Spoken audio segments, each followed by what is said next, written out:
Então, boa noite aí também os de casa. Vamos aí para mais uma aulinha de atualidades, tá? Vamos fechar nossos assuntos hoje aí, para a gente gabaritar nossos concursos, tá?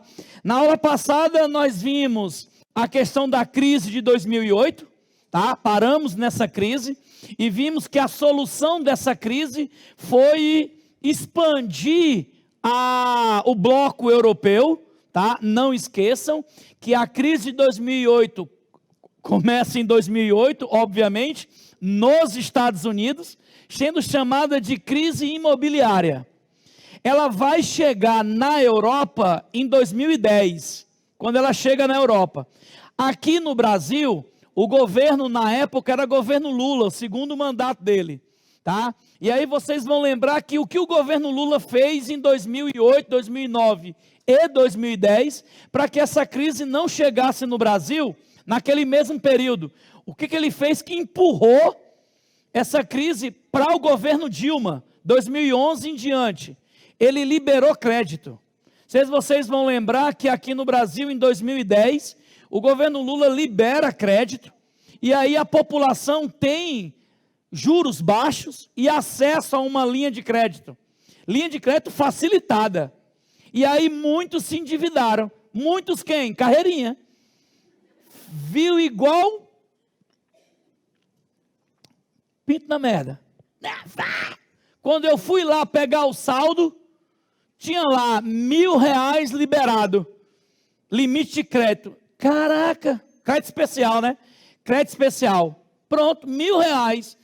E eu falei assim, gente, se eu pegar esses R$1.000, tá aqui, né? Sabe como é que é pobre, né? Viu lá, caiu o salário, juntou com 1.000, apareceu o saldo total, junto com o limite, é tudo meu. E aí, ó, comprei geladeira, máquina de lavar, que deixou de ser um artigo de luxo, né?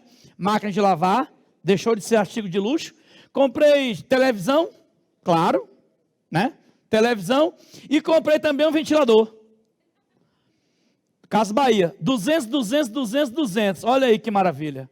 Pronto, e ainda levei a gata para jantar fora, com os outros 200, né? Fazer uma gracinha com a esposa. Pronto, acabou. O que eu me arrependi?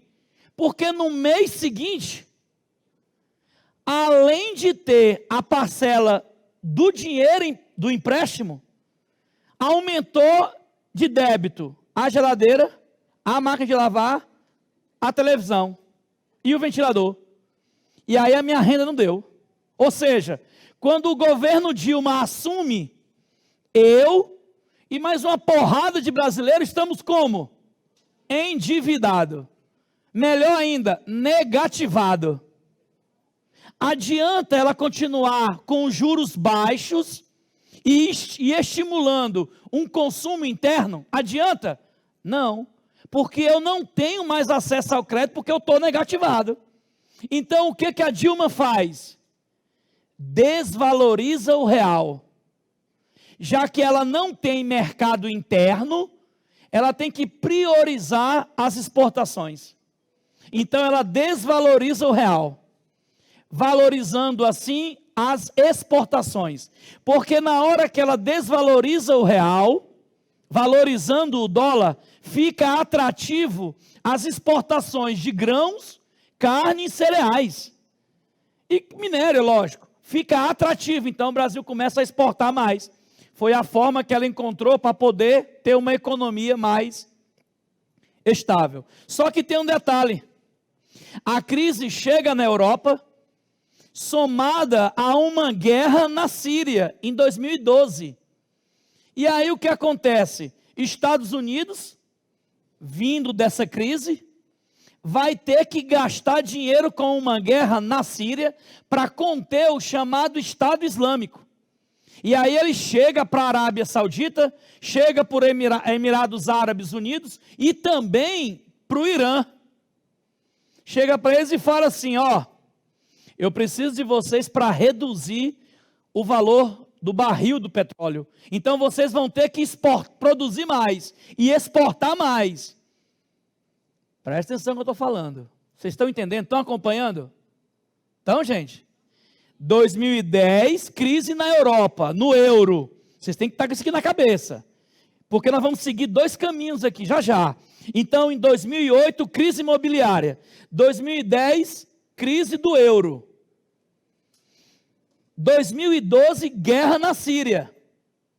Estados Unidos vai ter que gastar nessa guerra para conter o Estado Islâmico, que estava expandindo no Iraque e na Síria. Guerra cara. Então ele chega para esses amigos, né, Arábia Saudita e Emirados Árabes, e ele se aproxima do Irã, até então inimigo, mas ele se aproxima do Irã. Chega para o Irã e fala, tudo bem, nós somos inimigos, concordo, mas vamos fazer um toma lá da cá. Você aumenta a sua produção de petróleo, eu vou tirar você de um grupo chamado Eixo do Mal. Na hora que eu te tirar desse grupo, Eixo do Mal, isso para o Irã, os investimentos vão vir para ti. Haverá modernização na sua indústria. Aí o Irã, isso é legal. Então tá bom. Aí o preço do barril de 2014 para janeiro de 2015, ele cai de 112 dólares o barril para 48 dólares. Visualizaram isso? Junho de 2014, o preço do barril 112 dólares. Janeiro de 2015, 48 dólares. Mas por que eles fizeram isso? Para que a guerra contra o Estado Islâmico fosse, de certa forma, barata para os Estados Unidos. Tudo bem? Só que prejudicou quem? Venezuela. Agora vocês estão entendendo o outro caminho que nós vamos pegar. Visualizaram, gente? Um caminho, desvalorização do euro, que vai culminar nisso aqui. Outro caminho, desvalorização do barril, gerando desabastecimento e crise na Venezuela. Tudo tendo o mesmo caminho ali, a crise imobiliária de 2008. Vocês fizeram essa visão? Alguém? Todo mundo está acompanhando? Eu vou parar aqui, porque aí eu vou explicar o Brexit, depois nós vamos na Venezuela, e entender o porquê do interesse dela em 70% da Guiana. Tranquilo, gente? É porque às vezes tem alguns fazendo assim, meu Deus do céu, não estou entendendo nada. A gente tem que ser sincero. A gente tem que ser sincero aqui, para a gente poder caminhar todo mundo junto. Alguém se perdeu? Alguém quer que eu explique de novo? Tá. Então, vamos aqui na questão do barril. Pronto. Estados Unidos estava gastando demais no Oriente Médio para conter o avanço do Estado Islâmico. O que é o Estado Islâmico? Estado Islâmico é um grupo sunita, radical. Qual é o objetivo desse Estado Islâmico? Criar um Estado califado, ou seja, teocrático, com o califa como líder. Ponto.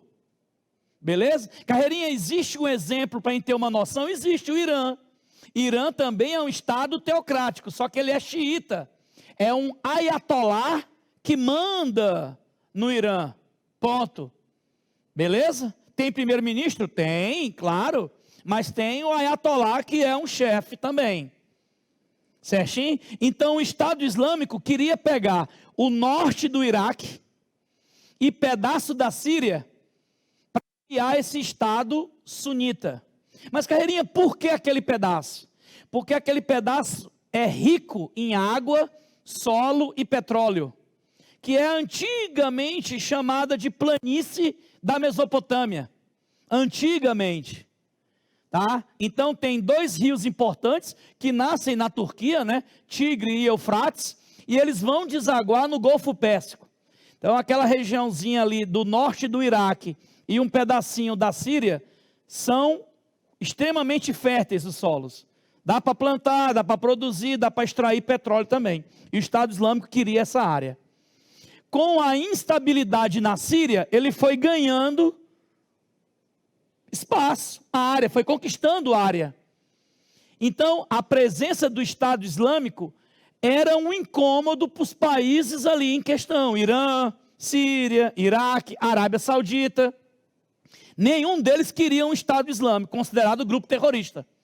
Então, os Estados Unidos falam assim: ó, tudo bem, eu vou aprofundar nessa guerra aí, mas eu preciso que vocês aumentem a produção de petróleo para baratear o meu custo, já que eu estou gastando demais com essa guerra. Aí eles concordaram, aumentaram a produção. De novo, igual falamos ontem, lei da oferta e procura. Aumentou a produção do petróleo, bem acima da oferta, o preço do barril despencou de $112 em junho de 2014 para $48 em janeiro de 2015. E aí com isso a Venezuela, que depende das exportações de petróleo, quebrou. E aí começa a crise na Venezuela. Tá? Beleza agora? Então vamos embora. Então, com essa desvalorização do barril, tá ok? E isso vai respingar na questão da Europa. Aí eu queria que vocês, eu vou anotar aqui, pode deixar no quadro aí, tá? Então vamos embora. Vamos anotar aqui.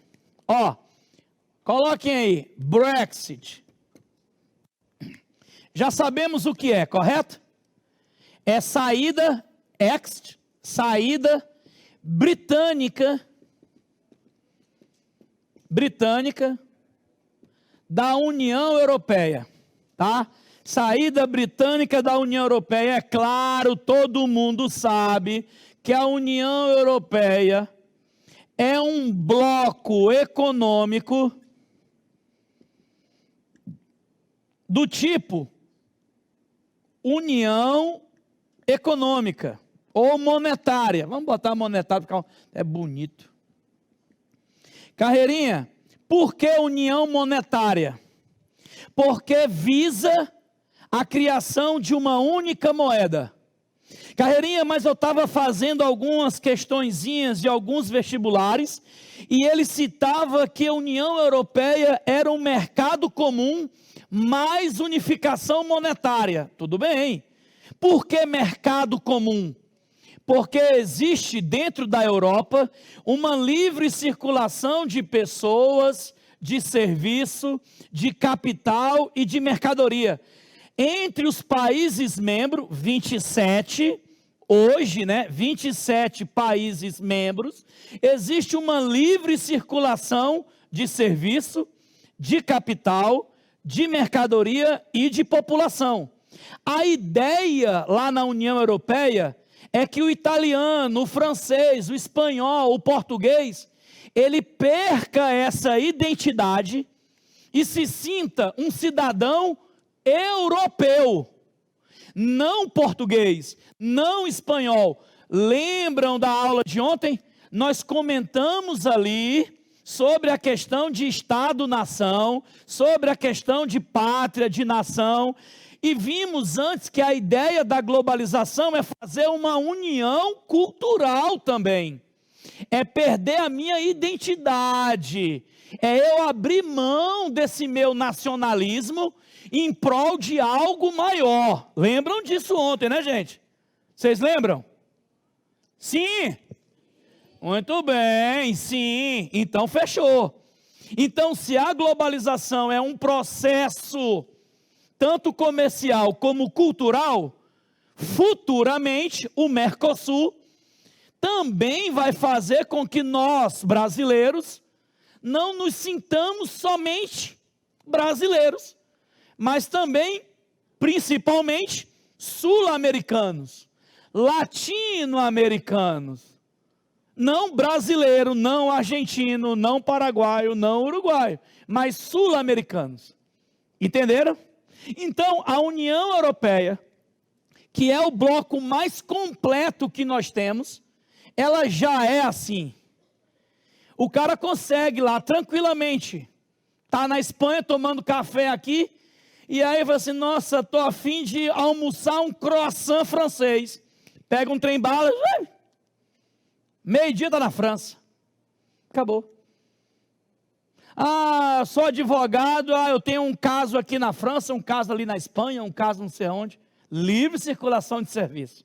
Não é igual o Mercosul, que se o médico for formado lá no Paraguai, ele tem que fazer uma prova de revalida para poder trabalhar aqui no Brasil.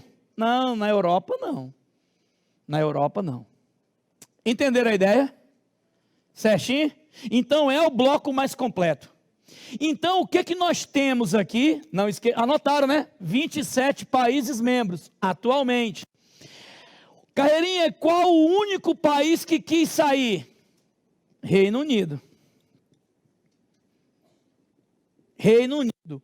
Único país que saiu, tá? Carreirinha, concluiu quando a sua saída? Boa, slide. Vamos lá, vamos trabalhar um pouquinho no slide também. 2 noites acordado fazendo slide aí, para não usar? Olha lá, ó. O que nós tivemos em 2016? Um plebiscito, tá? Ocorre um plebiscito em 2016, quando o primeiro-ministro David Cameron, achando que não ia dar em nada, na verdade todo mundo mesmo, planeta, achava que isso aí era só para inglês ver. Todo mundo iria aprovar a continuidade do Reino Unido dentro da União Europeia. Por quê, Carreirinha?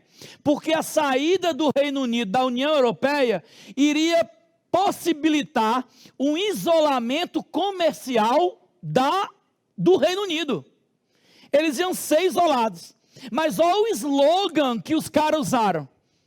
Deus fez o Reino Unido separado da Europa, não foi à toa. Caraca, realmente. Então os caras se acharam demais. E vocês sabem que no Reino Unido não é obrigado votar. Não é obrigado. Então foi votar quem queria votar. E quem queria votar e foi votar, estava determinado a votar pelo sim, pela saída. Então eu quero que vocês tenham em mente isso. Não foi a maioria que foi votar, não foi a maioria que foi votar, mas a maioria que foi, optou pelo sim. E aí David Cameron acaba vendo isso como ele interpreta isso como uma análise do trabalho dele. Então ele renuncia. Se a população que foi votar, votou pelo sim da saída, então é porque o governo dele também não teve aprovação, então ele renunciou. E aí entrou Theresa May. O que esses dois têm em comum? Ambos não acreditavam no Brexit. É tanto que ela tenta fazer um novo plebiscito, só que aí não é aprovado no Congresso, tá? E aí em 2017, tá? Começam as negociações para o procedimento de retirada. E aí você tem um artigo 50 chamado Tratado de Lisboa, onde vão assinar o que a Inglaterra e o Reino Unido, na verdade, o Reino Unido, o que eles vão ter que fazer para poder sair com menos dano possível da União Europeia. Mas Carreirinha, você está falando Reino Unido, na minha cabeça está a Inglaterra. Então você pode abranger isso aí, por favor. Porque é claro, Reino Unido, quando nós falamos, vai envolver aqui a Irlanda do Norte, a Escócia, País de Gales e a Inglaterra. Pronto. Esses 4 é quando nós falamos em Reino Unido. Carreirinha, e quando falamos em Grã-Bretanha? É a ideia de grande ilha. São os países que fazem fronteira. Aí os 3 últimos. Escócia, País de Gales e Inglaterra. Aqui você tem a Grã-Bretanha, porque a Irlanda do Norte está em uma outra ilha. Em uma outra ilha. Ok? Então, Reino Unido, todos os 4. Grã-Bretanha, esses 3. E Inglaterra, só o país. Certinho? Então, Carreirinha, quando sai o Reino Unido da União Europeia, saem 4 países? Não, saem um país. Sai um país. Reino Unido é um país só. Pronto. Tudo bem? É contabilizado só um. Por isso que hoje são 27 países membros. Certinho? Eram 28 antes. Beleza? Vamos embora. Aí você tem, em 2018, a aprovação do acordo por parte dos líderes da União Europeia. Então, o acordo que a Theresa May colocou na mesa foi viável para a União Europeia. E aí começam as discussões. Carreirinha, por que discussões? Por que discussões? Porque, do jeito que foi aprovado na União Europeia, a Inglaterra, Reino Unido, iriam ter muitos danos. Então, o que eles queriam? Vamos fazer o seguinte, eu saio do Reino Unido, o Reino Unido sai da União Europeia, mas as relações comerciais continuam como estão. Aí a União Europeia, não. Quer dizer então que vocês querem continuar com o bônus, mas o ônus não querem ter? De jeito nenhum. Então, começam as discussões, e aí acaba culminando na renúncia da Theresa May. Carreirinha, você pode anotar aí os fatores do Brexit, porque você colocou aí a saída e colocou aí a questão do Reino Unido, mas quais os fatores? Boa, vamos colocar aqui agora, os fatores, ou os principais, tá? Principais fatores. Aí você tem, lógico, igual havíamos comentado, a desvalorização do euro. Carreirinha, o Reino Unido adotava o euro também, não como única moeda, mas o euro circulava dentro do Reino Unido, porque eles nunca abriram mão da libra esterlina, nunca abriram mão da sua moeda, mas a libra circulava livremente lá. O euro circulava livremente dentro do Reino Unido, ok? Então essa desvalorização do euro é ruim para o Reino Unido também. Por quê? Porque redução da competitividade. Os produtos europeus, incluindo o Reino Unido, obviamente, perde a competitividade com produtos americanos, aí envolvendo aí também a América Latina, e principalmente com produtos asiáticos, ditando aí chinês, tá? E claro, a grande imigração, principalmente de asiáticos na Europa, tá? Grande imigração. Carreirinha, o que é imigração? Entrada, tá? Entrada. E migração, saída. É só lembrar, por exemplo, o Haulisson entrou, o Haulisson saiu, pronto. Ficou fácil agora, né? E olha que eu gosto do Haulisson, viu? Falando assim, mas eu gosto dele. Então, o Haulisson entrou, o Haulisson saiu, aí todo mundo comemora. Aquele parentezão chato, chegou,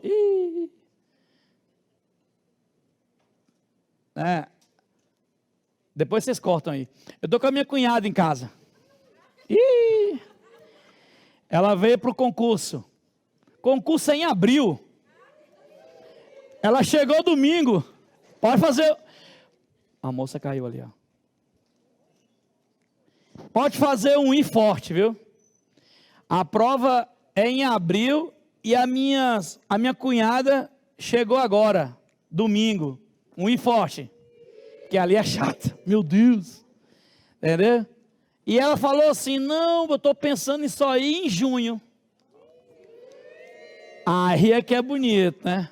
Aí é que é bonito, porque pensa, caraca, ó, eu já contabilizei, janeiro, fevereiro, março e abril, entendeu? E maio, 5 meses, quase um semestre, essa bichona em casa, entendeu? Ela tá fazendo um cursinho online, eu não entendi porque que ela veio, porque lá em Imperatriz, onde ela é, também tem internet lá no Maranhão. Tudo bem que o Maranhão é muito pobre, entendeu? Pelo um ranking que saiu aí, o Maranhão é o estado com mais pobres, né? Proporcionalmente, é o Maranhão, o estado com mais pobre. O segundo é o Amazonas, né? Então é Maranhão, Amazonas e Alagoas, os 3 que possuem mais pobres. Mas lá tem internet no Maranhão. Tem pobre, mas tem internet. Eu não sei porque ela veio, né? Eu falava para ela, não, eu fico mandando toda noite, eu prometo fazer uma chamada de vídeo. Pronto, não precisa, mas está aí. Não, por isso que eu falei para o cara cortar. Agora vamos voltar à nossa programação normal, né? O cara vai dar uma editada nisso aí. Então, gente, imigração, entrada. Carreirinha, mas os imigrantes eram de onde? Os imigrantes estavam vindo de onde? Onde estava tendo guerra? Qual país? Eu falei aqui. Na Síria, muito bem. Na questão da Síria, estava tendo guerra também, logicamente, na África, tá? Por quê? Porque ali, 2010, 2011, 2012, ocorreram algumas manifestações no norte da África, chamada de Primavera Árabe, tá? Chamada de Primavera Árabe. Então tinha egípcios indo para a África, indo para a Europa, saindo da África, né? Tinha líbios também saindo da África e indo para a Europa. Só para vocês visualizarem, quem quiser depois dar uma olhadinha num mapa, você vai ver que entre a África do Norte e a Europa é só o mar Mediterrâneo.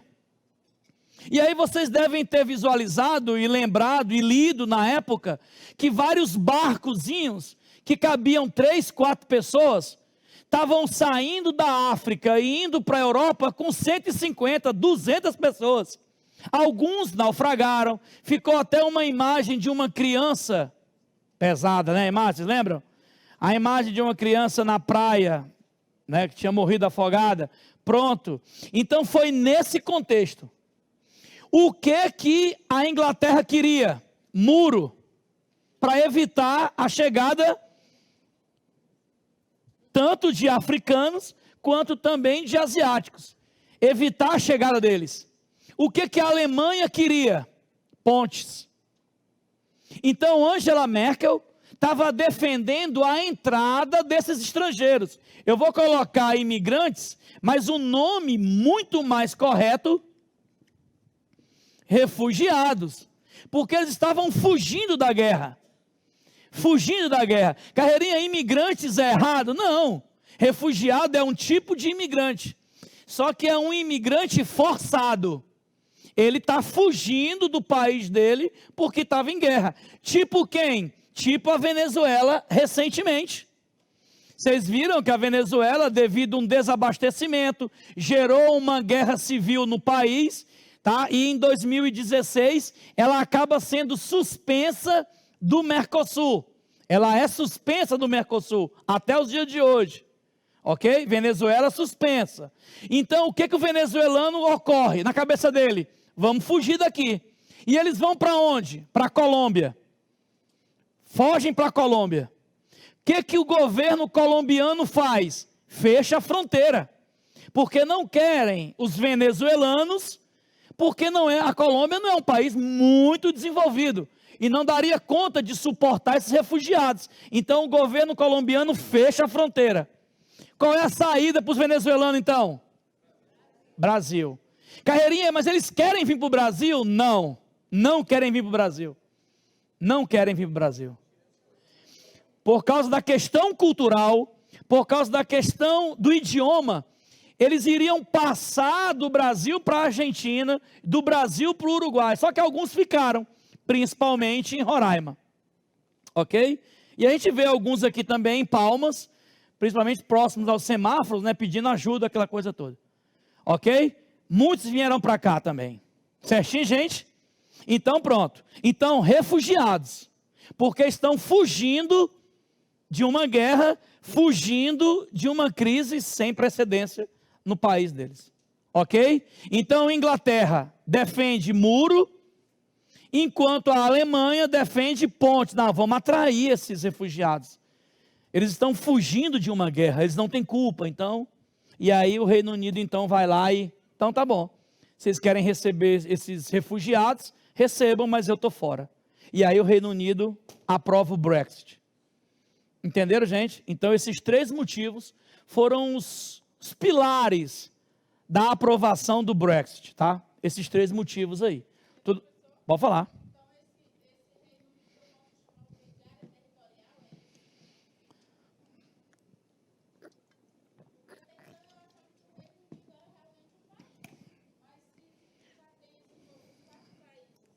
É porque ela está perguntando a questão do Reino Unido.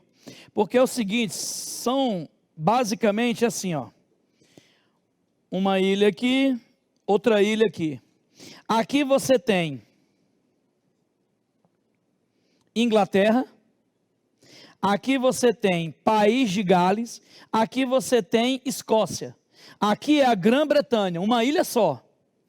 Uma ilha só. Essa pontinha aqui é a Irlanda do Norte. Então, quando a gente fala Reino Unido, nós estamos relacionando todos eles. Reino Unido. Grã-Bretanha, só os que estão na mesma ilha. E Inglaterra, aí é país. Aí é país. Ah, esse aqui, ele é inglês? Não, ele é escocês. Ele não é inglês. Então, quando você fala, conversou com alguém pela internet ali e tal, fez amizade com um cara virtual, ou com a pessoa lá, e ele diz, não, eu sou inglês. Então, a sua mente tem que vir para esse pedacinho aqui, porque ele é inglês. Se ele falar, não, eu sou escocês, aí você vem para essa parte aqui. Ah, não, eu sou irlandês. Aí ele pode ser tanto da Irlanda, que é independente, quanto da Irlanda do Norte, que faz parte do Reino Unido. Tudo bem? Beleza. Então vamos embora. Então vamos lá. Aí você tem slides. Aí você vai ter 2020, tá? Tendo a saída total do Reino Unido da União Europeia. Olha aí, ó. Saída oficial 31 de janeiro de 2020. Essa data é importante, hein? Tá? Mas Carreirinha não foi aprovada em 19? Foi aprovada em 19. Tivemos algumas mudanças também. As pessoas que acompanham aí a Premier League, tá? Viram que alguns jogadores tiveram contratos rescindidos, porque agora na Premier League qualquer brasileiro, italiano, espanhol, francês é considerado estrangeiro. E eles têm limite de estrangeiros no time, tá? Então, por exemplo, Cristiano Ronaldo, que estava no Manchester, era considerado agora estrangeiro. Antes não. Antes, como ele estava dentro da União Europeia, então, português, espanhol, francês, inglês, era todo mundo a mesma coisa, não eram considerados estrangeiros, tá? Agora não, são considerados estrangeiros, então tiveram que rescindir alguns contratos lá, beleza? Tranquilo? E esse Boris Johnson, então, o que ele fez? Ele cria uma cartilha, ele vai aceitar trabalhar dentro do Reino Unido quem alcançar uma certa pontuação. Então, ter o inglês fluente valia X pontos, tá? Ter um diploma, uma graduação de ensino superior, X pontos, está totalmente adaptado aos costumes e cultura britânica, também era X ponto. Aí, se o cara alcançasse determinada pontuação, ele conseguiria, então, vamos chamar de green card, vamos usar esse termo. Ele conseguiria o visto permanente para morar e trabalhar na Inglaterra. Se não conseguisse essa pontuação, aí ele seria deportado para o seu país de origem, né? Se fosse França, se fosse Itália, Espanha, aí vai, ou latino-americano. Então, piorou muito a condição do estrangeiro dentro do Reino Unido, tá? Carreirinha, e para a Europa? A Europa sofre, o Reino Unido sofre um baque também, com essa saída e essa conclusão em 31 de janeiro de 2020. Qual é o baque que eles sofrem? Uma maior dependência em relação ao mercado americano, tá? Porque o principal parceiro é os Estados Unidos, então eles vão ter que agora comercializar mais com os Estados Unidos do que com a Europa, já que os produtos britânicos, para entrar na Europa, serão taxados, assim como um produto americano, asiático, africano, e aí vai. Certinho?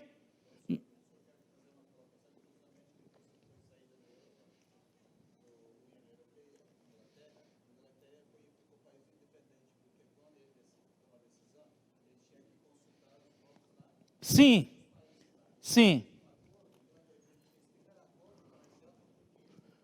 sim. Ele está perguntando que a Inglaterra deveria, foi a palavra que eu esqueci agora?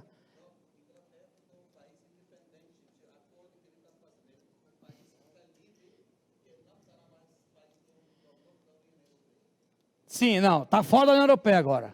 Isso. Sim.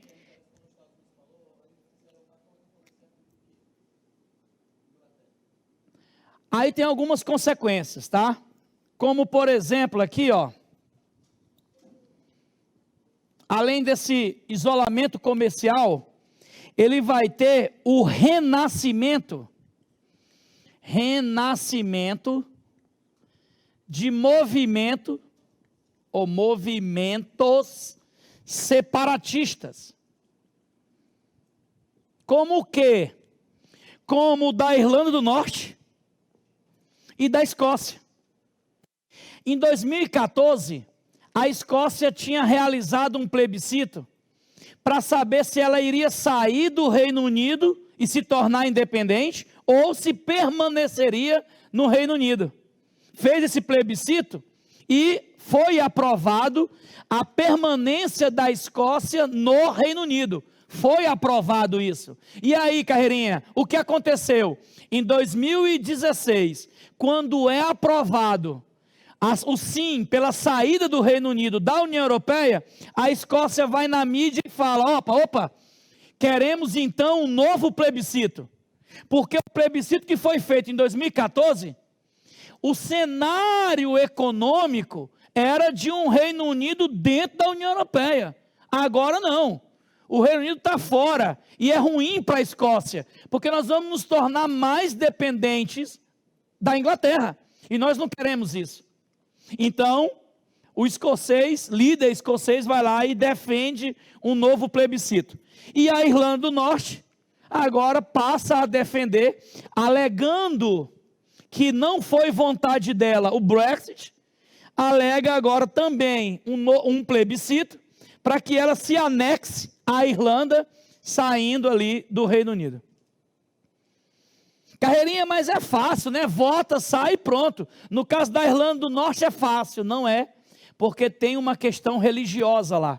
Os protestantes na Irlanda do Norte, eles são pró-Reino Unido, pró-Inglaterra. Os católicos é que são pró-irlandeses. Os católicos, pró-irlandeses. Então tem uma rixa entre protestantes e católicos. Ok? Então isso aí está gerando um atritozinho de novo. Um atrito é tão forte que existem bairros protestantes e bairros católicos. Eles não se bicam muito ainda não. Certinho? Então tem esse probleminha lá. Então, principal consequência está aqui: o renascimento de movimentos separatistas e o risco desse isolamento aí britânico, né? Isolamento do Reino Unido e dependência em relação aos Estados Unidos. Vamos lá. Saindo aí da questão do Brexit, tá? Vamos dar uma olhadinha. Slides. Aí eu quero mostrar para vocês, tá? A saída da crise europeia de 2010, expandiu o bloco europeu. Então olhem aí que convidam, então coloquem aí para nós, coloquem assim, 2014, 2014, início do conflito entre Rússia e Ucrânia. Início do conflito entre Rússia e Ucrânia. 2014, hein? Vou explicar 2014 e explicar o de agora. Então, ó, 2014, Rússia versus Ucrânia. Carreirinha, qual o motivo aí? O motivo... O convite da União Europeia para a Ucrânia ser membro. Pronto. Para que a Ucrânia fosse membro da União Europeia. Esse foi o estopim da crise. Aí você tem aí a Rússia invadindo a Ucrânia. Invade a Ucrânia e por meio de um plebiscito, vou botar plebiscito, eu comento com vocês. Por meio de um plebiscito, ocorre a anexação da Crimeia. A anexação da Crimeia. Crimeia é uma península no sul da Ucrânia, onde a maioria da população lá, a maioria da população é russa, ou se identifica como russo. Vamos contextualizar isso. Eu quero que vocês lembrem o seguinte, que início, bem antes mesmo, mas vamos puxar um pouquinho mais para cá. Pronto, 1917, ocorre a chamada Revolução Russa.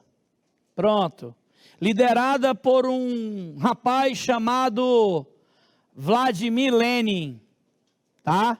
Ponto, bolchevique. Ele vai defender a ideia de uma alternativa econômica ao capitalismo. Ele vai defender a implantação de um sistema leninista, socialista, ponto. Então ele vai defender que ele tem um lema, pão, terra e paz. E ele tem um lema também, um outro lema, tá? Que é todo o poder aos sovietes. Quem eram os sovietes? Que veio o nome União Soviética.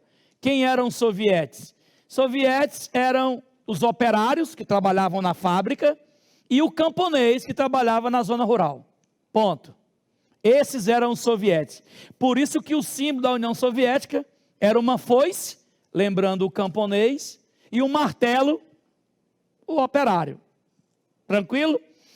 Quando ele vai fazendo essa revolução russa, ele tem um apoio de mais dois países. Um, Ucrânia. Outro, Bielorrússia. Então, essa revolução russa, ela ocorre em três áreas. Rússia, Bielorrússia e Ucrânia. Mas, Carreirinha, por que você está falando isso para nós? Porque eu quero mostrar para vocês como esses três países aqui, ó, Bielorrússia, Rússia e Ucrânia, mostrar para vocês como eles sempre se consideraram irmãos. Irmãos, estavam juntos desde o século 17, 1800 e pouco, século 19, eles já caminhavam juntos. Século 20, 1905, tem o chamado ensaio geral. 1917, Revolução Russa nos três. Ok? Ah, vamos formar a União Soviética? Vamos. Então os três países formam a União Soviética inicialmente. Depois é que ela vai se expandindo para outros países. Mas inicialmente era só os três. Pronto, criado por Vladimir Lenin. Está aqui, ó. O que acontece? Tudo era União Soviética. Quando termina a Guerra Fria, começam os movimentos separatistas. Aí você tem a criação Quirguiquistão, Turcomequistão, tá? Ucrânia, tá? Aí você tem aí Letônia, Lituânia, Estônia, vários países vão se desmembrando.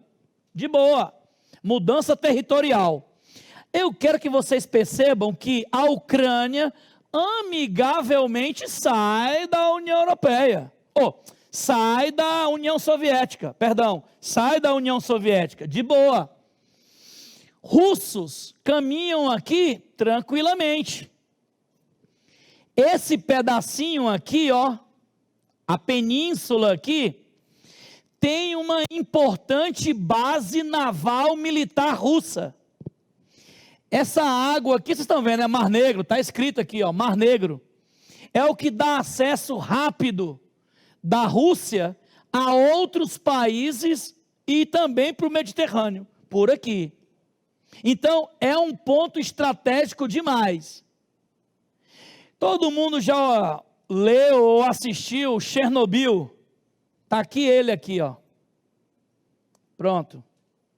Então, Chernobyl, que foi um acidente termonuclear, causando uma explosão, tá?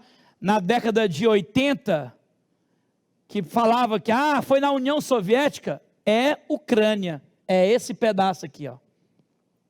Pronto. Então, para vocês terem uma noção de como era a relação entre eles, extremamente amigável, tudo bem? Até 2014, quando o presidente ucraniano Viktor Yanukovych fica tendencioso a aceitar o convite da União Europeia.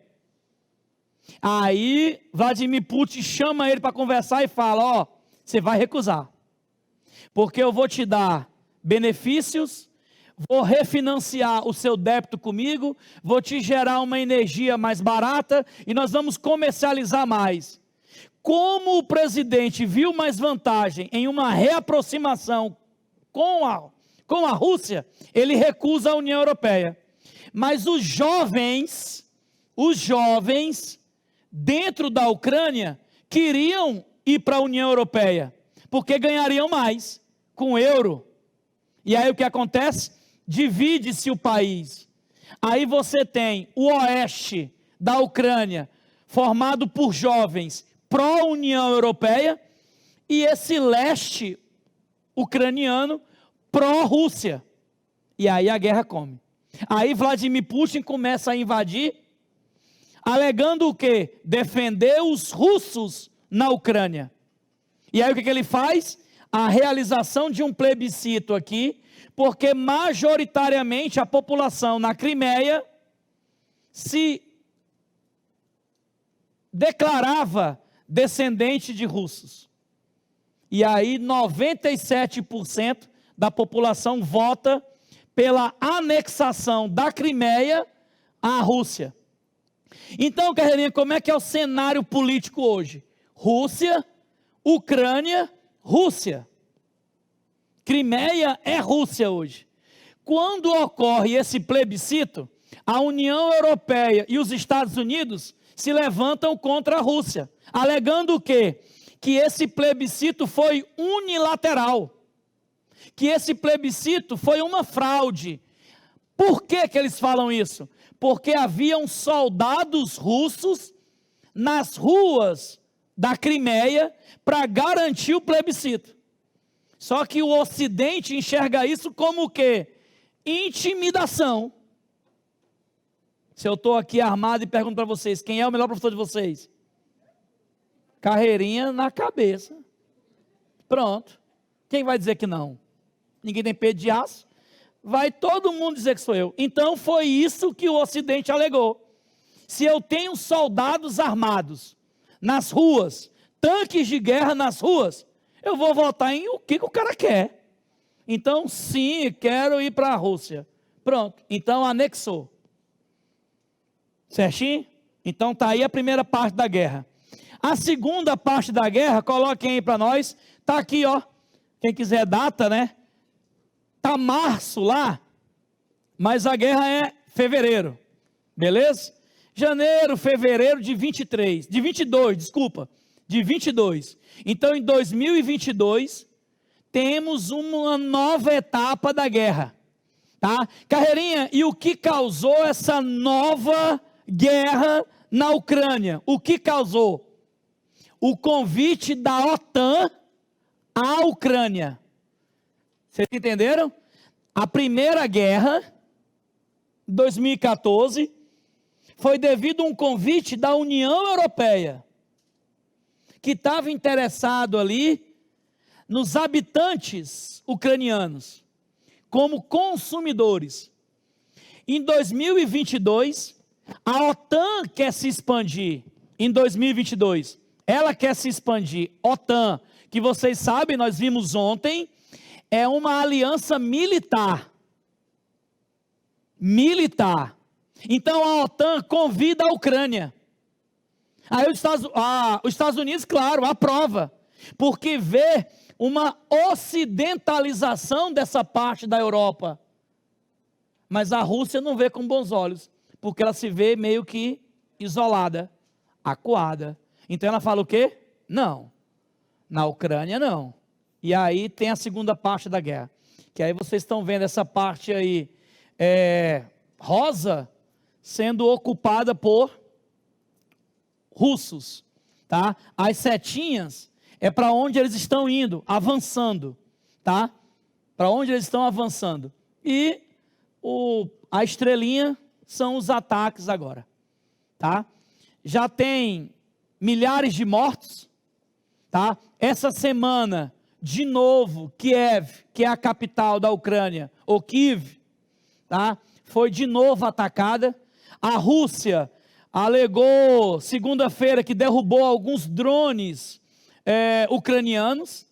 Aí tem uma notícia da própria Rússia, que diz que quem atacou um hospital segunda-feira e uma área residencial foi um próprio drone ucraniano que perdeu o controle e atingiu. Então, tem muitas notícias falsas, para não falar fake news que nós criticamos ontem, né?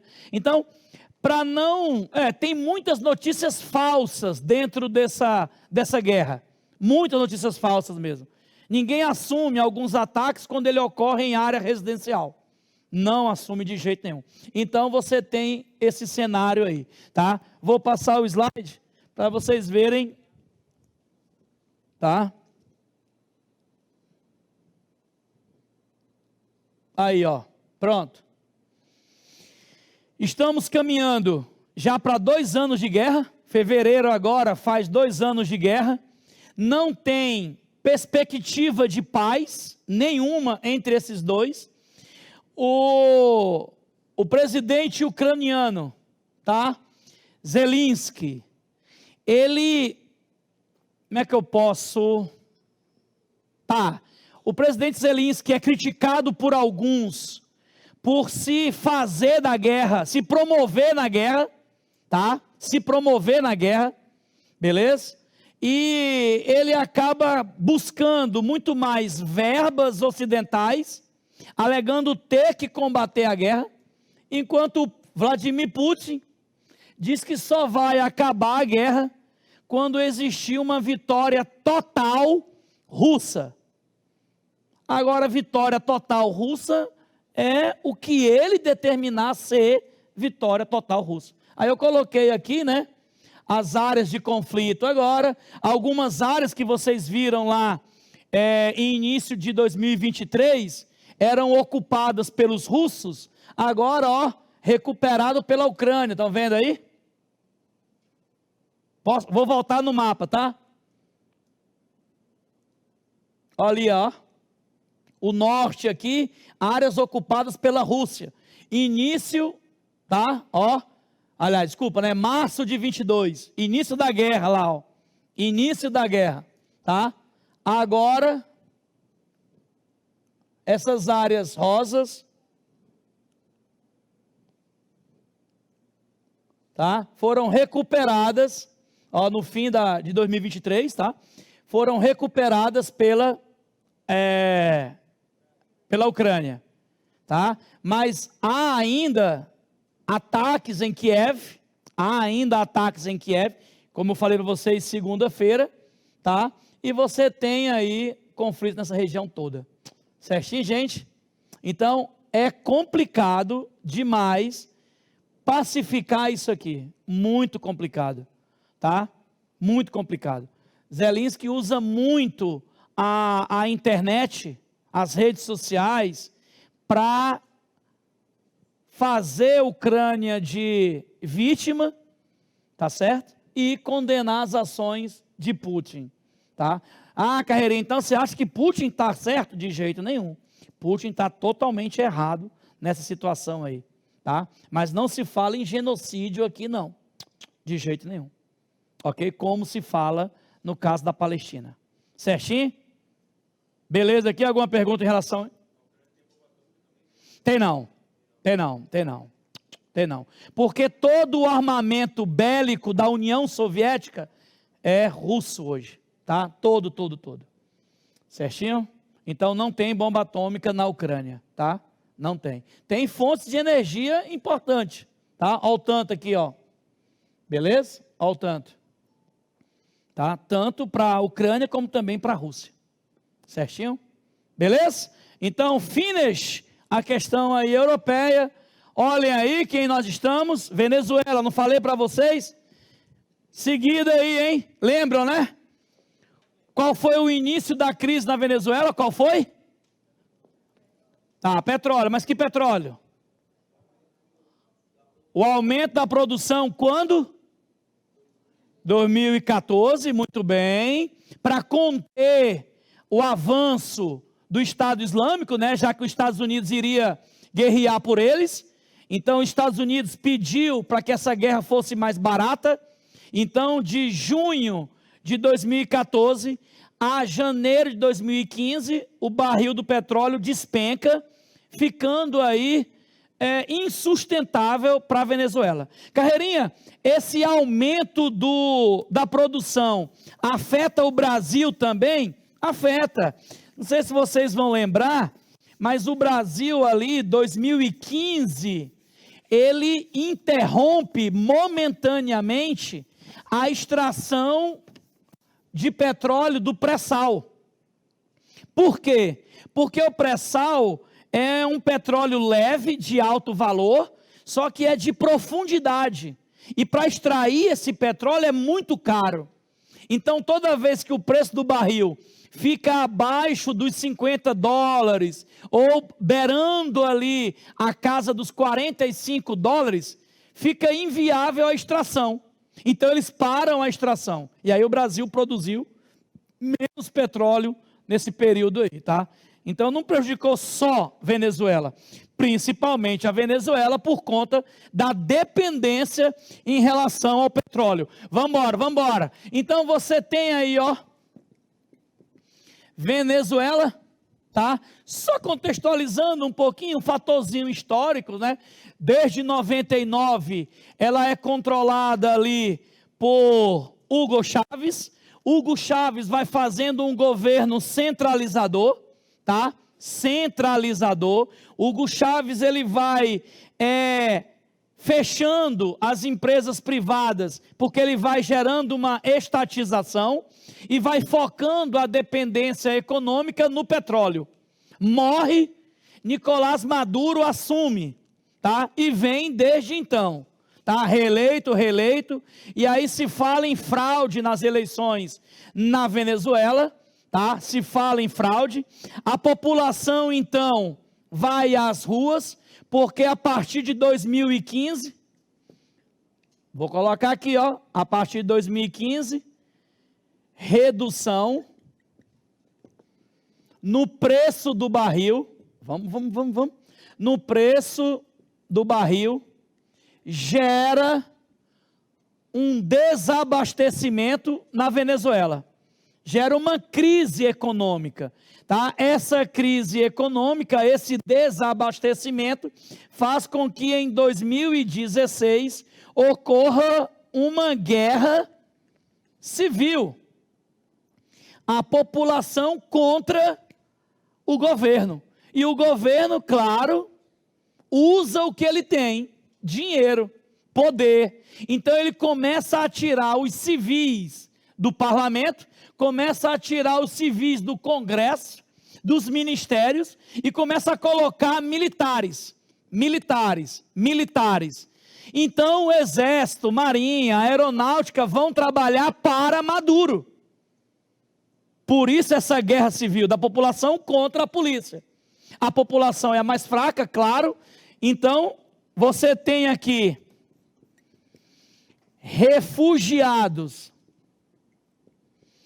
para Roraima, tá? Para Roraima. E você tem aqui também Venezuela suspensa do Mercosul. Tá? Venezuela suspensa do Mercosul. Do Mercosul, gente. Não do Unasul. Só do Mercosul. E ela continua até hoje, tá? Até os dias atuais. Carreirinha, então se o concurso perguntar países membros do Mercosul, claro, você vai citar Brasil, Argentina, Paraguai, Uruguai e a Venezuela.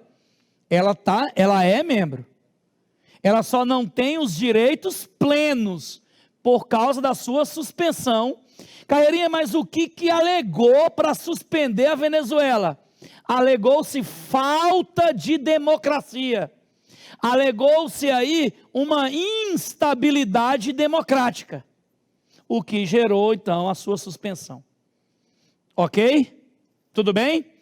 Carreirinha, e por que ela está interessada nessa parte da Guiana chamada de Essequibo, tá? Por que ela está interessada? Todo mundo aqui assistiu novela do Comendador? Eu esqueci o nome dela. Império.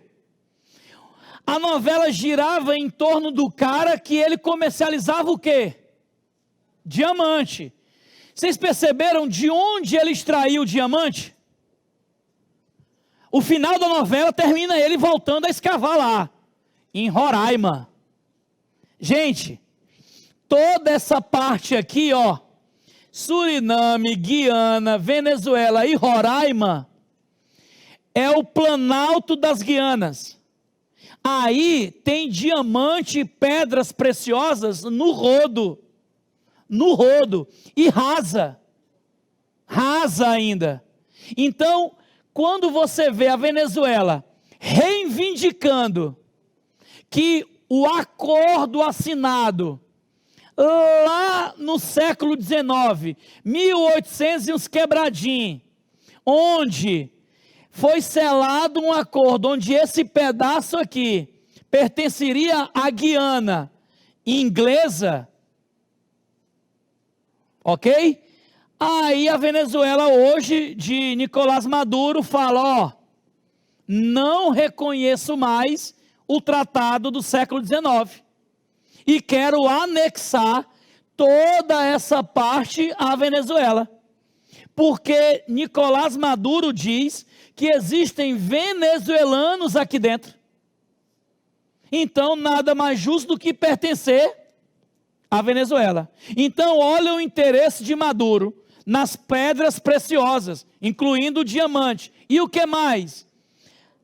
Muito bem, aqui, ó, nessa região aqui do Oceano Atlântico, toda essa área aqui, o que tem lá?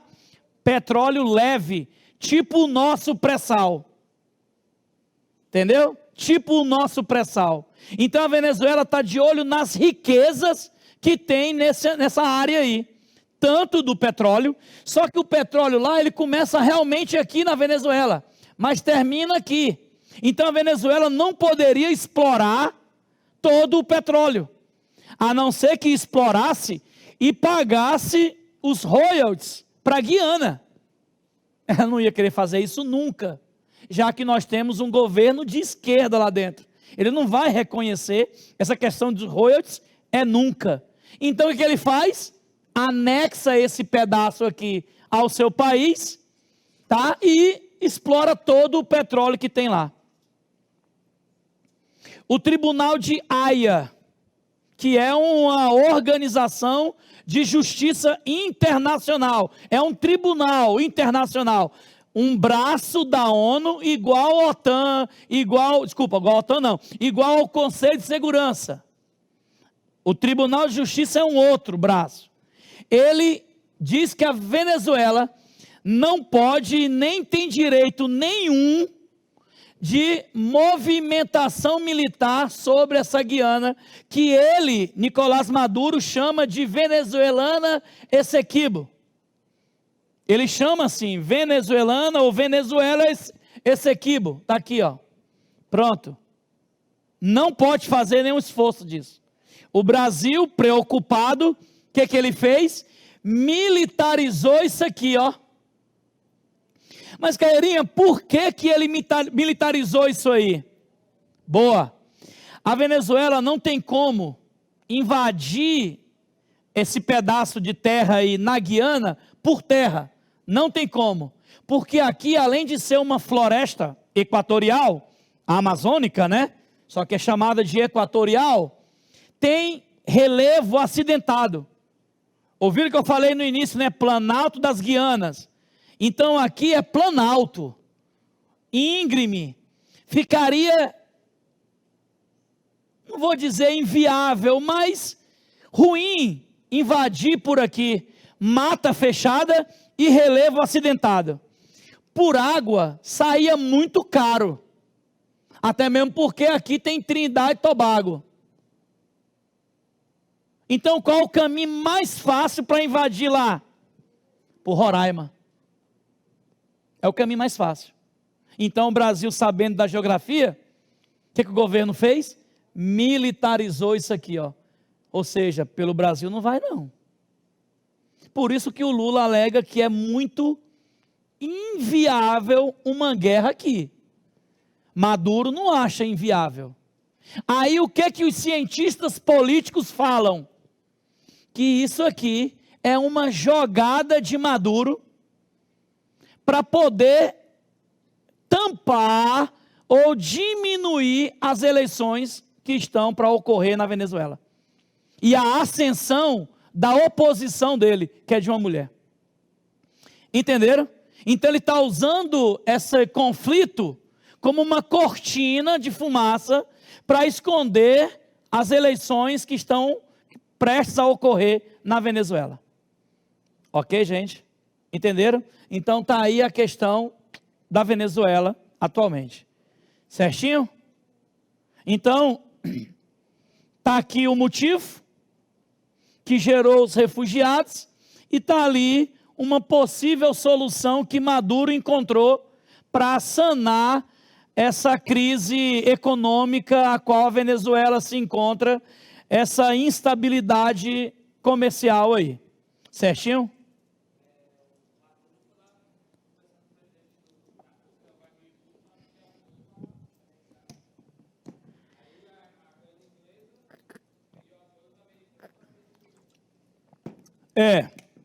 Ele falou que Maduro pediu apoio à Rússia e a Guiana aos Estados Unidos. Já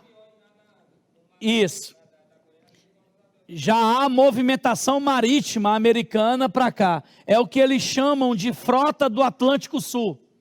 É uma frota que eles têm mesmo, aqui nessa região, por conta, tem um negócio, um termo chamado assim, onda rosa, vocês já ouviram falar, onda rosa é chamado assim desde 2003, 2004, quando começou o crescimento da esquerda dentro da América do Sul. Então veio Lula, né? Não, vamos falar os países. Veio o Brasil, veio Venezuela, Bolívia, Equador, Argentina. Então essa crescente esquerda aqui na América do Sul, lá atrás, 2003, foi chamada de onda rosa. Então os Estados Unidos começou a se preocupar e criou uma frota para ficar aqui, ó, nessa parte do Atlântico. Águas internacionais, mas ele tem uma frota lá, porque ele estava meio receoso com isso. Ponto. Essa frota existe. Carreirinha, é uma área militarizada? Não, não é bem assim. São navios, porta-aviões, submarinos, estadunidenses. Ponto. Tá certo? Então ela que se movimentou para cá, a pedido do governo da Guiana, né? Em apoio contra uma suposta ajuda russa à Venezuela. Beleza? Mas é só uma instabilidade. Eu acredito e espero que não dê guerra aí não. Entendeu? Você acha que vai ter? Rapaz, você acha ou você quer? Ver o pau pegar aqui do ladinho. Você tem quantos anos? 25? Você vai para ela, você sabe, né? Eu sou reservista, é chamado. Eu não vou não, tenho 45 já, então estou fora. Mas estou com 25, você vai. Hã? Você conhece? É que tu vai mesmo. Já conhece a área, pô. Aí é que tu vai mesmo, então, tão fácil. Depois tu me passa o telefone para passar para o coronel.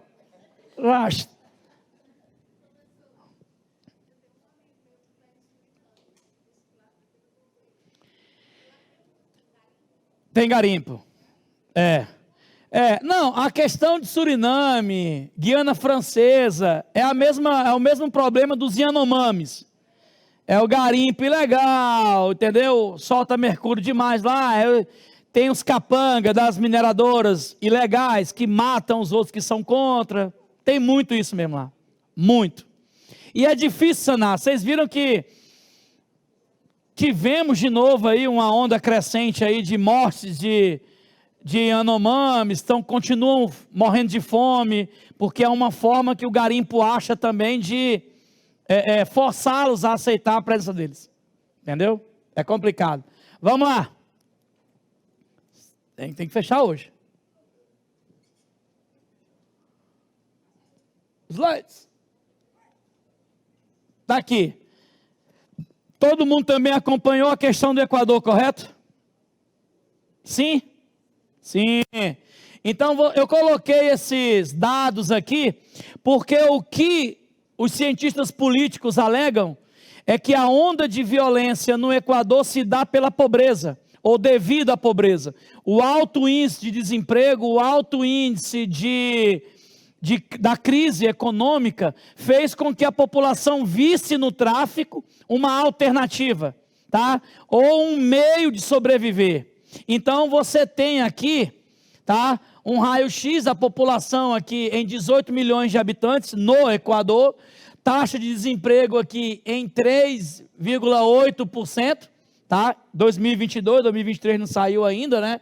O território dele, a renda per capita e a posição em IDH, 95ª posição.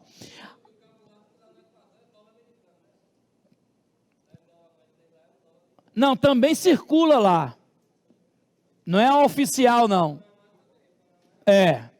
Sim, Panamá sim. Tá? Porto Rico também. É igual também no Paraguai, o dólar também circula, mas a moeda oficial é o Guarani.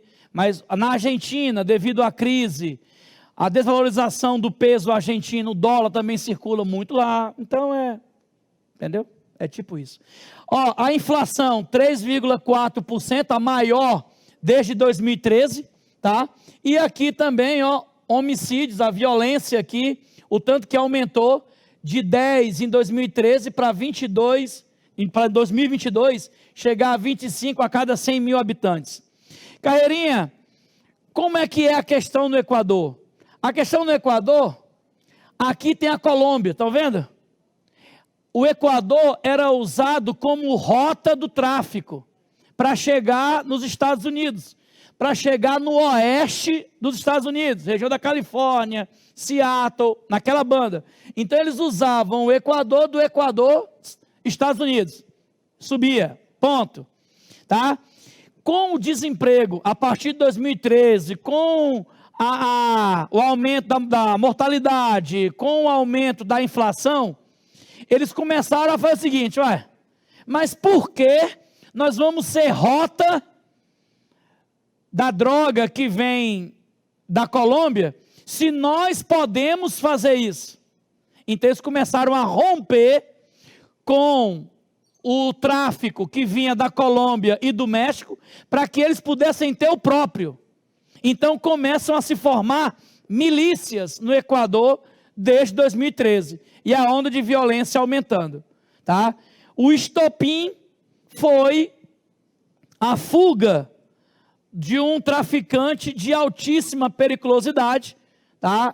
Dentro da cadeia de segurança máxima no Equador, e aí eles alegam que foi policiais corruptos que permitiram a fuga dele, e aí instaurou-se aí a crise, e aí o presidente Daniel vai lá, permite a presença do exército nas principais cidades do Equador, para justamente conter a onda de violência, de saque, de assaltos às casas. Inclusive chegaram a invadir a TV, tá? Para gerar esse caos dentro do país. Ok? Então está aí a situação do Equador agora. Tá? Já tem aí, eu acho que 20 pessoas morreram já nessa semana aí, e o exército continua nas ruas para tentar conter aí e perseguindo, né, o traficante que fugiu, tá? Ponto. E nós, Oriente Médio, na questão da Palestina, tá?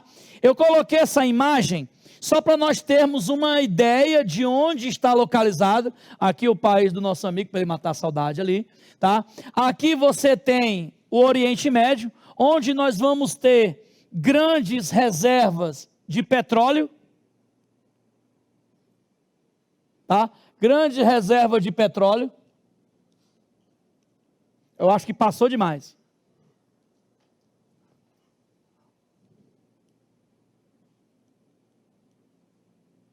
Não passou não. Tá.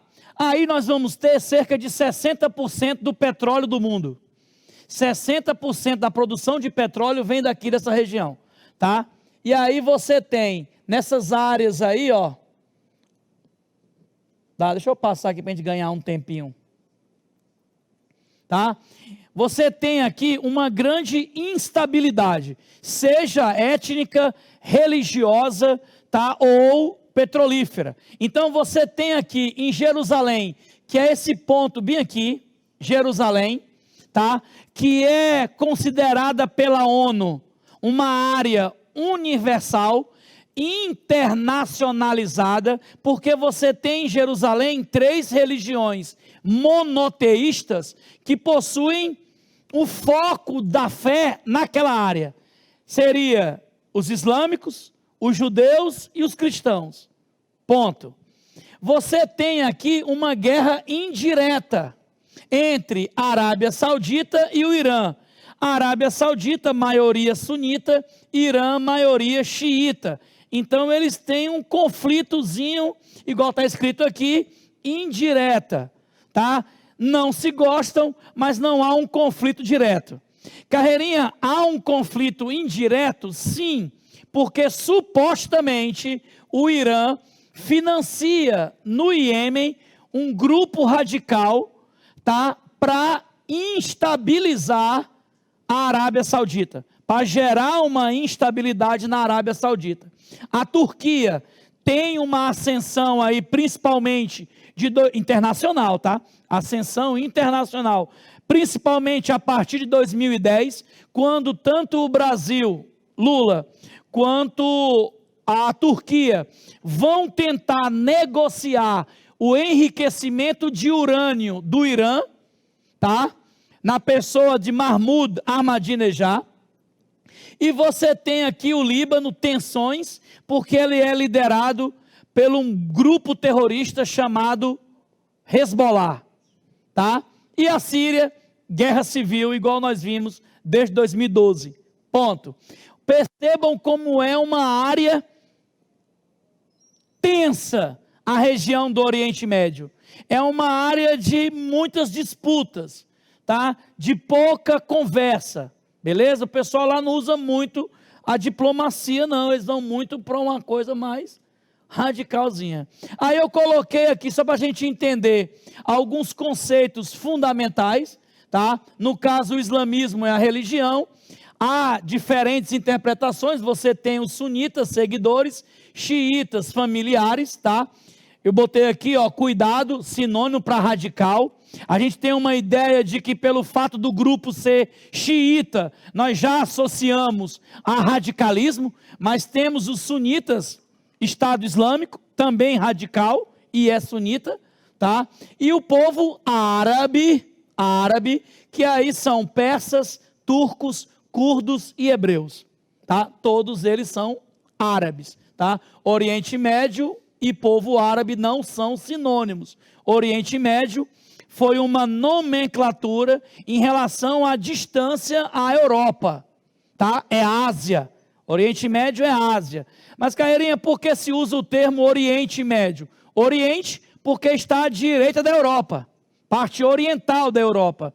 E Médio, porque a distância em relação à Europa é relativamente pequena. Então, Japão, China, Coreia é extremo Oriente. E esses países aí, Oriente Médio, porque a distância é relativamente pequena, tá? Isso foi na época que vivíamos o imperialismo europeu, tá? Ponto. Aí você tem, gente, não precisam copiar porque eu vou enviar esse slide, tá? Aqui você tem, ó, o início, que é essa criação de Israel em 48, a ONU achou que deveria um pedido de desculpa por causa dos campos de concentração nazista, tá? Então esses campos de concentração tinham muitos judeus, não eram somente judeus, eram qualquer um que não fosse da raça ariana. Então você tinha lá negros, você tinha latinos, mas em número mesmo eram judeus, principalmente, tá? Aí você tem Estados Unidos apoiando a criação de Israel. Em 47, então, a ONU vai lá, faz a partilha da Palestina entre árabes e judeus. Lembrando, meus amados, tudo isso aqui era território britânico, tá? Quando termina o Império Turco-Otomano. Isso aqui é britânico. Então, a Inglaterra permite essa divisão aqui entre palestinos e judeus. Igual eu tinha comentado com vocês, ó, Jerusalém internacionalizada por causa das religiões monoteístas, ou seja, um único Deus, teria um foco nessa área, tá? Essa guerra aí, gente, é a principal guerra que nós temos entre palestinos e judeus, a chamada Guerra dos 6 Dias, tá? Onde os palestinos e alguns islâmicos, como Irã, Líbano, alegam que só haverá uma paz real naquela região quando Israel desocupar dos territórios conquistados nessa guerra aí, na Guerra dos 6 Dias. Mas, Carreirinha, essa Guerra dos 6 Dias, Israel conquistou o que tanto? Israel conquista todas essas áreas pintadas aí, ó. A península do Sinai, que pertencia ao Egito, faixa de Gaza, a Cisjordânia, onde estava Jerusalém, tá? E as colinas de Golã, que pertenciam à Síria. Carreirinha, eu preciso saber o que há de importante nessas áreas? Não vejo uma importância para os concursos. Não vejo. Não vejo uma importância disso para o concurso, tá? Saber quais eram as áreas, só se for Gaza, que é onde está ocorrendo a guerra atual, tá certo? Mas saber que nessa guerra dos 6 dias, você tem uma grande expansão israelense, com o apoio dos Estados Unidos, isso é importante saber, tá? E aí, claro, você tem a chamada intifada. Gente, esse termo é interessante, tá? Intifada significa sobressalto, ó. Ou seja, guerra das pedras. Igual vocês estão vendo aqui, ó, tá? Botei essas duas imagens aí justamente para a gente ter uma noção disso. Da intolerância, tá? Então, esse sobressalto ou guerra das pedras era como os palestinos tinham como se defender de uma invasão israelense. Usavam as pedras, jogavam nos tanques, nos soldados, como uma forma disso, tá? Essa intifada tem um apoio do Hamas, tá? Que é uma organização apoiada pelo Irã e pela Síria, Hamas, tá? E OLP, ele não existe mais. OLP é Organização pela Libertação Palestina. Na visão deles, a Palestina está ocupada pelos judeus e precisa ser libertada. Então eles usam a ideia de que faixa de Gaza é uma enorme ou a maior prisão a céu aberto. Isso na fala dos palestinos. Na fala dos palestinos, Gaza é uma enorme prisão a céu aberto. Mas, Carreirinha, por que os palestinos alegam isso? Porque Gaza, ela é militarizada pelos judeus. Ok? Militarizada pelos judeus. Então, a fronteira lá tem soldados israelenses, evitando ou controlando o que entra e o que sai de lá, para evitar que eles se armem. Mas por que Israel quer evitar que eles se armem? Para evitar o que aconteceu no dia 7. Justamente isso. Ok? Pronto. Para evitar o que aconteceu no dia 7 de outubro. Pronto. Certinho? Pronto. Carreirinha, se não existe mais OLP, o que existe hoje? AP, Autoridade Palestina. E Yasser Arafat morreu. E quem manda hoje é um rapaz chamado Mohamed Abbas, tá? Não, perdão, Mahmoud Abbas. Perdão, tinha confundido o nome do rapaz. É Mahmoud Abbas. Ele é o representante palestino e líder da AP, Autoridade Palestina. Certinho? Aí você tem um conflito atual, olha aí, ó, uma guerra inesperada. Israel e o Hamas estão em conflito desde 7 de outubro de 23, quando um grupo terrorista, o Hamas, invade uma festa, uma rave, e sai atirando e matando e sequestrando também. Certinho? Ponto. Então não tinha para onde os civis correrem, tá? Estavam sendo baleados aleatoriamente. Você tem, ó, nesse fim de semana, isso é agora mesmo, tá, gente? A semana marca 100 dias desde o ataque mortal, tá? E aqui, ó, 1.200 pessoas foram mortas, 240 sequestradas.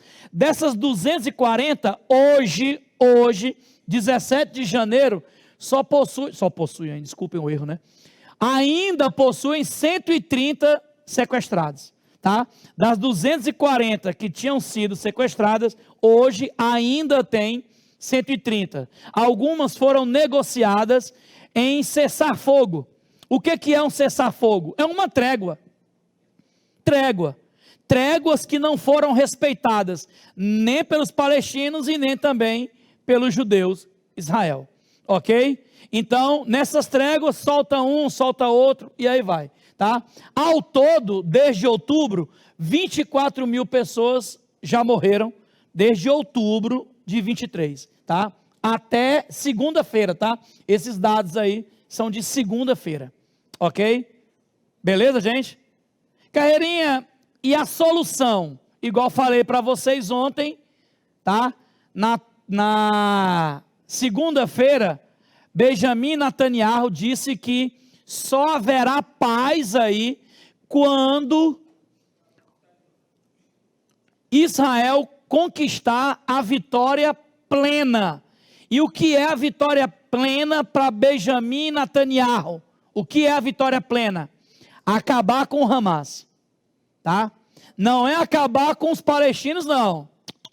Não é. É com o Hamas, tá? Ah, Carreirinha, mas eles atingem hospitais. Hospitais onde o subsolo, o porão, é armazém de armas do Hamas, tá? Então eu queria que vocês lessem um pouco sobre isso também, tá? Para irem se familiarizando com essa questão toda aí, ok, gente? E aí, ó, tá aí a faixa de Gaza, é só esse pedacinho aqui, tá? Faixa de Gaza. Os ataques, igual vocês podem ver com as armazinhas aí, ó, é onde está ocorrendo o conflito no chão, no solo, tá? Conflito no solo, aqui, ó, tá? Conflito no solo. Esses aviõezinhos é onde eles estão atacando com mísseis, tá? Jogando mísseis nessas áreazinhas aqui mais distantes, ok? Certinho aí? Tudo bem? Então vamos embora. Alguma pergunta, gente?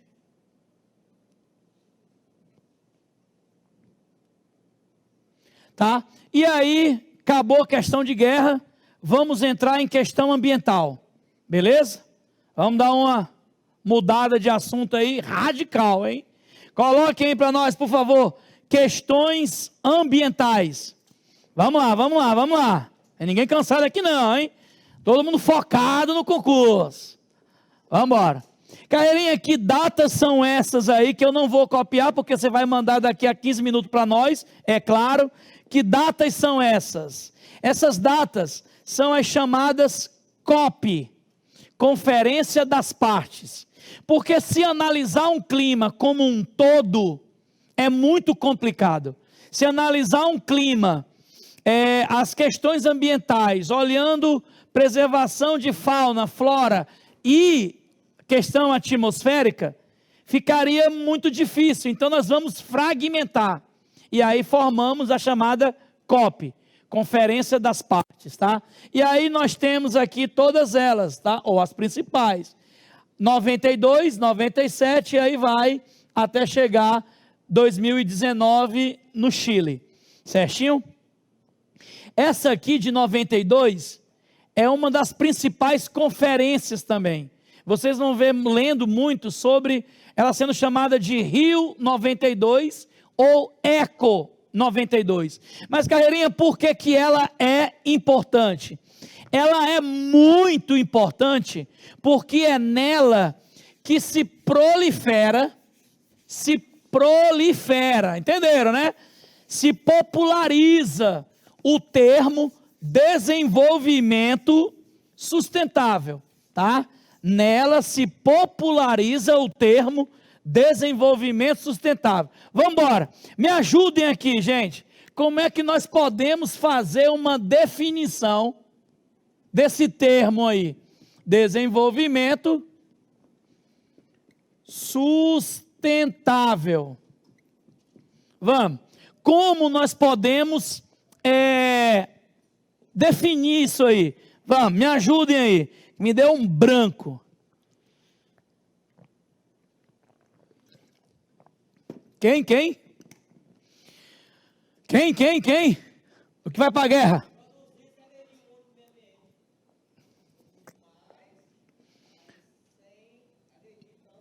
Pronto, boa, obrigado. Ele falou aqui que eu vou escrever, ó.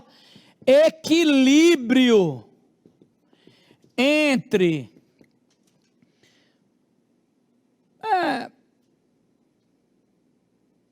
progresso econômico, entre crescimento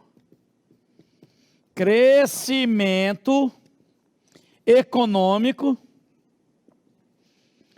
e preservação ambiental. Foi isso que ele disse. Para quem está em casa aí, tá ligado. Preservação ambiental. E o que mais? O que vai para a guerra lá na Equicibo. Vamos lá. Já conhece a região toda lá. E aí, gente? Quem? Tá faltando uma coisinha. Boa. Sem comprometer as futuras gerações. Pessoal, não pode esquecer isso aqui não. Termo batido como esse, tá? Então, desenvolvimento sustentável é nós acharmos o que o meu amigo ali falou, um equilíbrio. Carreirinha, mas por que um equilíbrio? Porque eu não posso focar na questão econômica e virar as costas para a questão ambiental, porque pode ser irreversível. Eu posso ter um desaparecimento de espécies e extinção, né, de espécies e acabou. E eu não posso eu não posso focar na questão ambiental e virar as costas para a questão econômica, porque eu posso levar a um empobrecimento, levar a um desabastecimento, e essa crise econômica e humanitária gerar impacto ambiental. Entenderam? Por isso o importante do equilíbrio. Por isso a importância de se manter. Vamos crescer economicamente? Vamos, mas vamos também preservar pelo outro lado. Porque aí eu não comprometo as futuras gerações. Não é que eu vou passar necessidade agora, não. Eu não vou deixar de comprar, eu não vou deixar de usufruir do dinheiro que vocês têm, não. Podem usufruir do dinheiro de vocês, mas um consumo consciente. É eu comprar para suprir a minha necessidade, não o meu ego. Ah, mas o Raulson só vem com roupona chique. Então eu também quero uma chique. Eu vou comprar roupa igual do Raulson. Passar o cartão de crédito. Pronto. Ah, Carreirinha, mas você não está precisando de roupa. Ah, não, mas eu quero roupa igual do Raulson. Porque o Raulson usa com as calças apertadinhas, na moda, que é bem aqui. Né? A minha não, porque a minha vem do meu irmão, que ele é maior que eu tenho que fazer só. Eu não tenho como usar aquela calça que ele usa, biquíni. Que é moda, né, agora? Vocês usam, né? Ó, ele tem ali, ó. Pronto. Que dá bem aqui. Sapatãozão chique e tal. A nata da burguesia. Então vocês vão ver o Raul quando ele chegar aqui. Beleza? E eu gosto dele, hein? Deixar isso bem claro. E aí é o seguinte. Então você tem aqui, eu não tenho como andar igual o Raulson. Não tenho como. Então, eu vou consumir para suprir a minha necessidade, não o meu desejo de ter uma roupa igual a dele. Ok? Pronto. Ah, mas eu queria morar para cá, para o centro. Eu não tenho como, então eu vou para Luzimangues. Desse jeito. Certinho? Pronto. Preservando aqui as futuras gerações. Mas Carreirinha, nessa Eco 92, popularizamos esse termo, mas nós também discutimos como alcançá-lo. Sim, coloquem aí a chamada Agenda 21. A Agenda 21, que são critérios para os países alcançarem ao longo do século 21,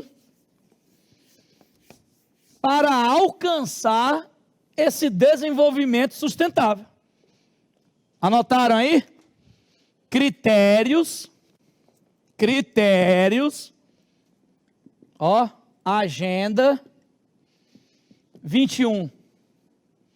Critérios para os países alcançarem ao longo do século 21, visando a sustentabilidade. Ó, que legal, Carreirinha. E aí, dá para você falar alguns para nós? Sim, com certeza. Coloquem aí. Filtros nos carros, nos catalisadores, tá? Dos carros. filtro, nos catalisadores dos carros e chaminés das fábricas.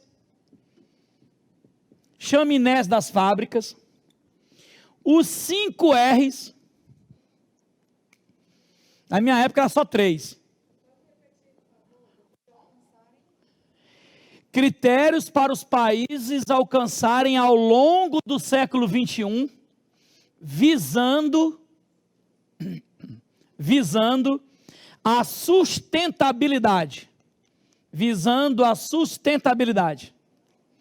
A sustentabilidade. Aí nós temos os 5 R's. Igual eu estava falando, na minha época, quando eu estudava, né? Médio, fundamental, eram 3 R's.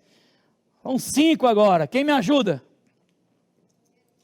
Reduzir, reciclar, reutilizar. Essa aí é da minha. Agora os outros 2. Repensar. Bora? E reduzir. Tá? Não, então peraí. Reduzir, reciclar, reutilizar, repensar e reciclar. Pronto.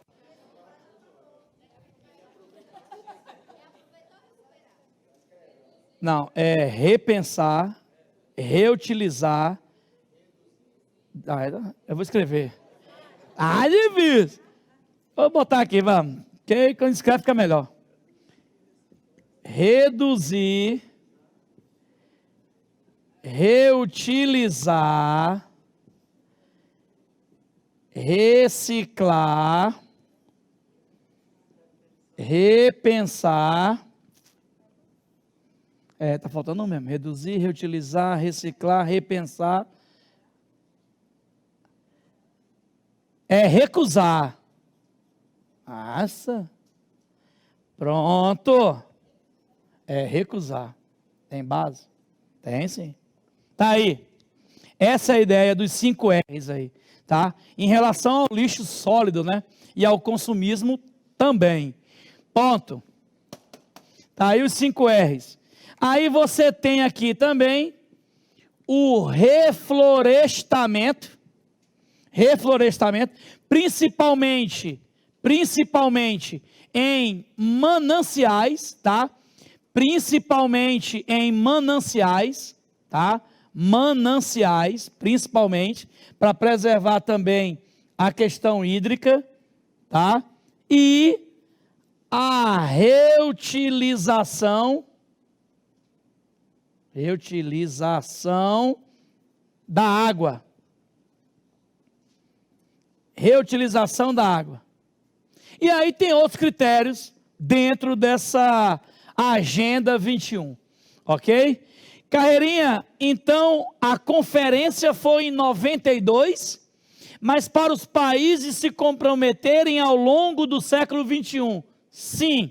Mas para que essa Agenda 21 e esse desenvolvimento sustentável?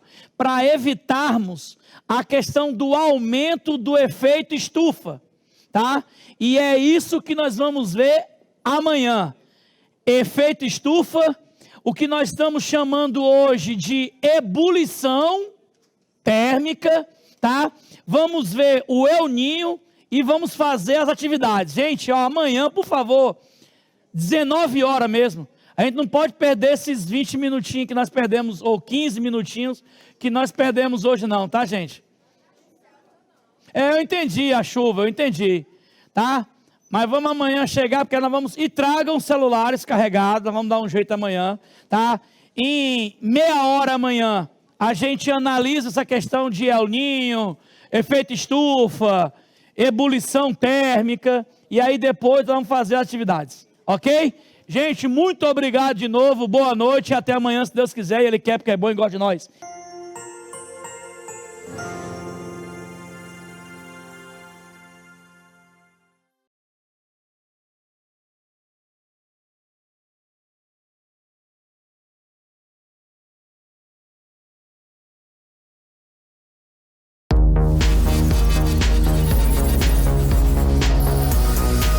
TV Assembleia do Tocantins, uma emissora da Rede Legislativa.